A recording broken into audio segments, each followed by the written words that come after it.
भारत के पहले प्रधानमंत्री जवाहरलाल नेहरू की जयंती पर इस खास सीरीज के दूसरे एपिसोड में आपका स्वागत है। इस खास सीरीज में मैं आपको नेहरू की रोचक प्रेम कहानियां सुना रहा हूं।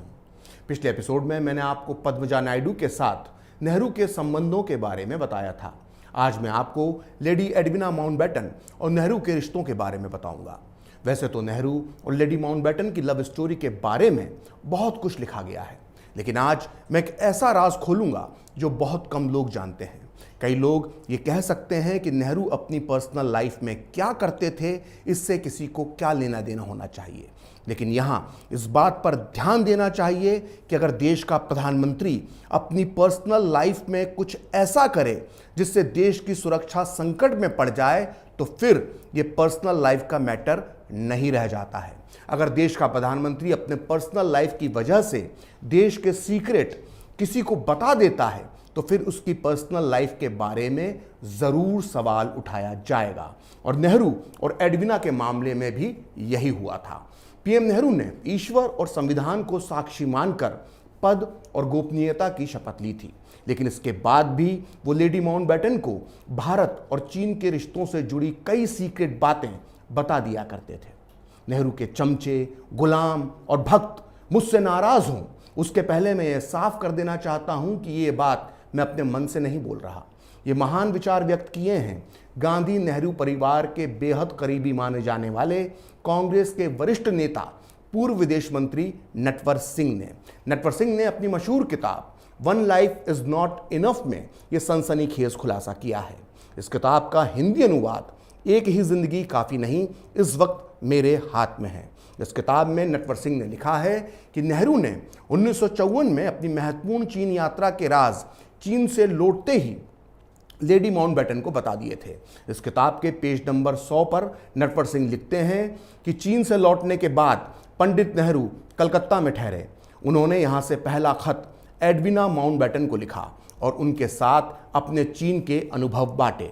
यदि कड़े शब्दों में कहा जाए तो चीनी नेताओं के साथ हुई बातचीत को एडविना के साथ बांटना पीएम नेहरू के द्वारा ली गई गोपनीयता की शपथ के विरुद्ध था। निसंदेह तब तो उस पत्र के बारे में कोई नहीं जानता था, और यह तभी दुनिया के सामने आया जब नेहरू के लेखन को सर्वपल्ली गोपाल ने प्रकाशित किया।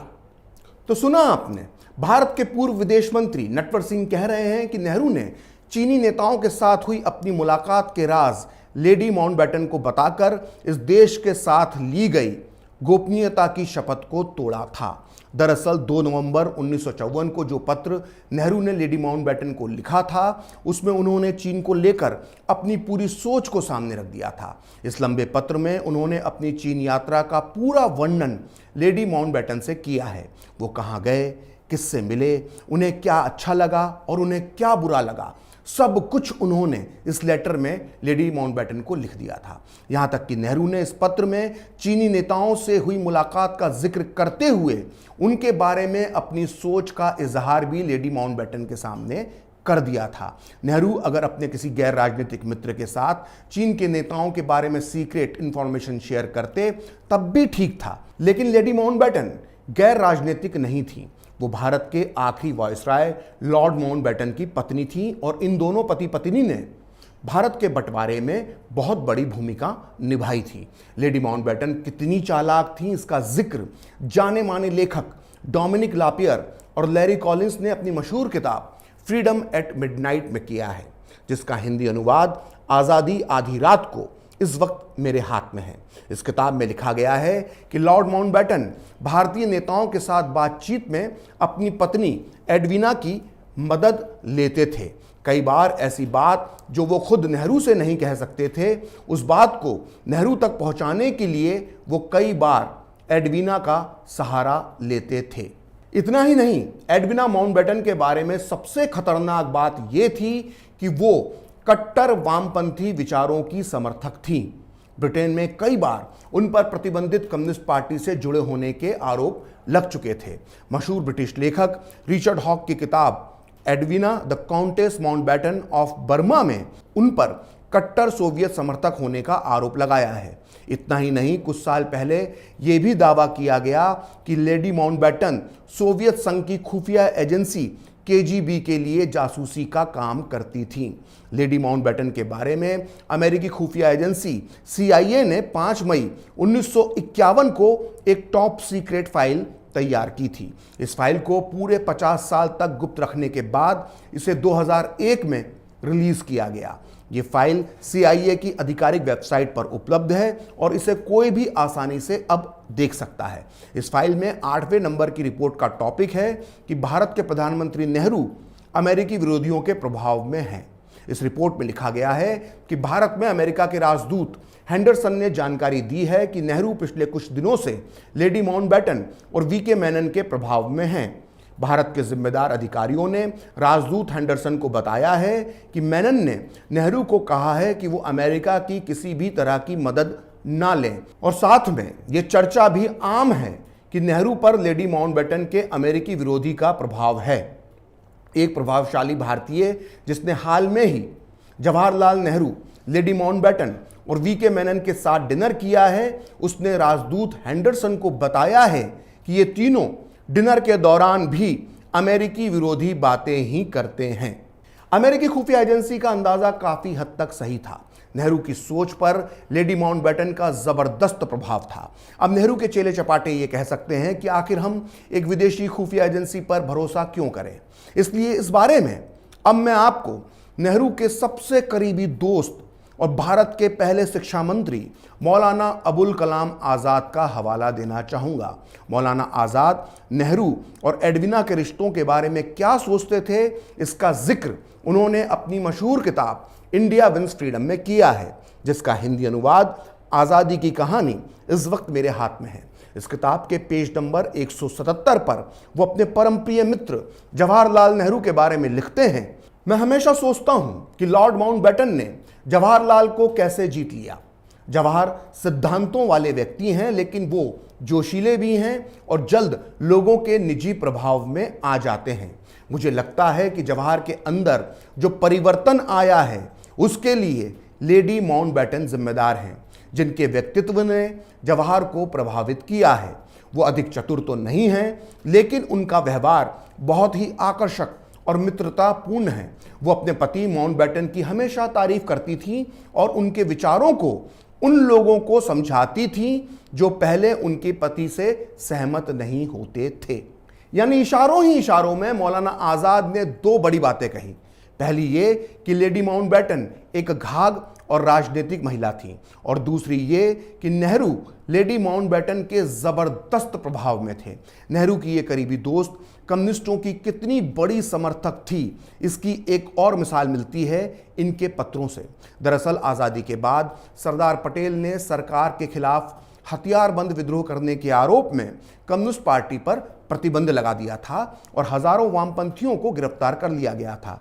ध्यान दीजिएगा, हर वामपंथी विचारक आपको यह जरूर बताता होगा कि सरदार पटेल ने RSS पर बैन लगाया था, लेकिन वो कभी ये नहीं बताता कि देश के साथ गद्दारी करने के आरोप में सरदार पटेल ने कम्युनिस्ट पार्टी पर भी आज़ादी के तत्काल बाद बैन लगा दिया था।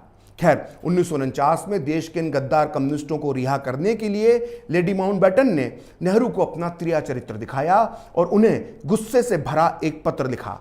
लेडी माउंटबेटन ने नेहरू को लिखा कि सांप्रदायिक दलों यानी RSS के नेताओं को तो रिहा कर दिया गया है, लेकिन बाकी दलों यानी कम्युनिस्ट लोगों को रिहा क्यों नहीं किया जा रहा है। ध्यान दीजिएगा, लेडी माउंटबेटन का इशारा RSS की ओर था, क्योंकि उस दौर में संघ पर से बैन हटा लिया गया था और उसके सभी कार्यकर्ताओं को रिहा किया जा चुका था। लेडी माउंटबेटन के पूरे चरित्र को समझने के बाद यह लगता है कि नेहरू ने अपनी चाइना पॉलिसी के राज इस औरत को बताकर कितनी बड़ी भूल की थी। इतना ही नहीं, एडविना के साथ संबंधों की वजह से दुनिया भर में प्रधानमंत्री नेहरू की बहुत बदनामी भी हुई थी। इसकी मिसाल मिलती है नेहरू के प्रधानमंत्री बनने के बाद उनकी पहली लंदन यात्रा में। 1948 में जब नेहरू लंदन पहुंचे तो वरिष्ठ पत्रकार खुशवंत सिंह को नेहरू का पब्लिक रिलेशन ऑफिसर बनाया गया था। खुशवंत सिंह ने अपनी मशहूर आत्मकथा truth, love and a little malice में नेहरू के इस लंदन यात्रा का सनसनीखेज वर्णन किया है। इस किताब का हिंदी अनुवाद सच, प्यार और थोड़ी सी शरारत इस वक्त मेरे हाथ में है। इस किताब के पेज नंबर 141 पर खुशवंत सिंह ने बताया है कि किस तरह से नेहरू लंदन एयरपोर्ट से सीधे आधी रात को लेडी माउंटबेटन के घर पहुंच गए थे और उनकी वहां तस्वीरें खींच ली गई थी। खुशवंत सिंह इस वाक्य के बारे में लिखते हैं कि द डेली हेराल्ड के फ्रंट पेज पर एक बड़ी सी तस्वीर छपी थी जिसमें नाइट ड्रेस में लेडी माउंटबेटन नेहरू के लिए दरवाजा खोल रही थी। इस तस्वीर की हेडलाइन थी आधी रात का मेहमान। इस खबर में यह भी बताया गया था कि लॉर्ड माउंटबेटन इस समय लंदन में नहीं हैं। हमारे प्रधानमंत्री नेहरू के लेडी माउंटबेटन के साथ रिश्तों की चर्चा बहुत तेजी से फैलने लगी थी।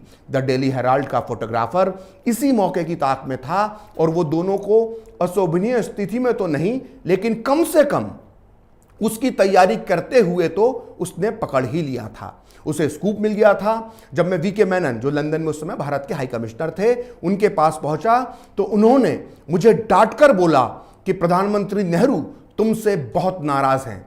तब मैंने उन्हें अपनी सफाई देते हुए कहा कि मेरी इसमें कोई गलती नहीं है। मुझे ये कैसे पता चलता कि नेहरू होटल के बदले सीधे लेडी माउंटबेटन के घर चले जाएंगे। यहां यह बताना भी जरूरी है कि खुशवंत सिंह नेहरू गांधी परिवार के बेहद करीबी रहे हैं, लिहाजा उनकी बातों को हल्के में नहीं लिया जा सकता है। खुशवंत सिंह ने अपनी किताब में यह भी बताया है कि इस घटना के बाद एक होटल में नेहरू और लेडी माउंटबेटन को ब्रिटिश प्रेस ने रंगे हाथों पकड़ लिया था, जिसके बाद बौखलाए नेहरू ने खुशवंत सिंह की जमकर क्लास लगाई थी। अगर आपको फिर भी खुशवंत सिंह की बात पर यकीन नहीं हो रहा है तो फिर आपको देश के एक और वरिष्ठ पत्रकार एमजे अकबर की किताब Nehru the making of India पढ़ना चाहिए। इस किताब में एमजे अकबर ने रूसी मोदी के हवाले से बहुत बड़ा खुलासा किया है। पद्म भूषण से सम्मानित रूसी मोदी टाटा स्टील के चेयरमैन थे और रतन टाटा के बराबर ही टाटा ग्रुप में उन्हें सम्मान दिया जाता है। रूसी मोदी के पिता सर होमी मोदी 1949 से 1952 के बीच उत्तर प्रदेश के राज्यपाल हुआ करते थे। एक बार नेहरू जब लेडी माउंटबेटन के साथ नैनीताल आए तो वो राज्यपाल होमी मोदी के साथ ठहरे हुए थे। एमजे अकबर इस घटना के बारे में अपनी किताब में लिखते हैं कि जब रात के 8 बजे सर होमी मोदी ने अपने बेटे रूसी मोदी से कहा कि वो नेहरू के बेडरूम में जाकर उन्हें बताए कि मेज पर खाना लग चुका है और सबको आपका इंतजार है। जब रूसी मोदी ने नेहरू के बेडरूम का दरवाजा खोला तो उन्होंने देखा कि नेहरू ने एडवीना को अपनी बाहों में भरा हुआ था। नेहरू की आंखें मोदी से मिली और उन्होंने अजीब सा मुंह बनाया। रूसी मोदी ने तत्काल दरवाजा बंद किया और बाहर आ गए।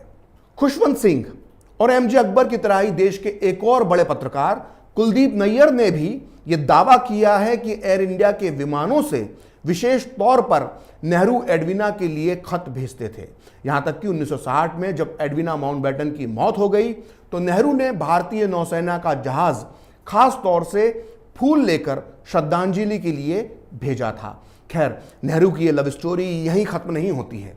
अगले एपिसोड में मैं आपको बताऊंगा कि कैसे एक अमेरिका के राष्ट्रपति की पत्नी के प्यार में पड़कर नेहरू ने भारत की विदेश नीति को भयंकर नुकसान पहुंचा दिया था। फिलहाल खरी बात प्रखर के साथ में इतना ही। आप चाहें तो मुझसे जुड़ने के लिए मेरे फेसबुक पेज प्रखर श्री 78 को लाइक कर सकते हैं और अगर ट्विटर पर आप मुझसे जुड़ना चाहते हैं तो मेरा ट्विटर हैंडल है प्रखर श्री 78। अगर आपको वीडियो पसंद आया तो इसे लाइक करें, शेयर करें और कैपिटल टीवी को सब्सक्राइब करें। नमस्कार।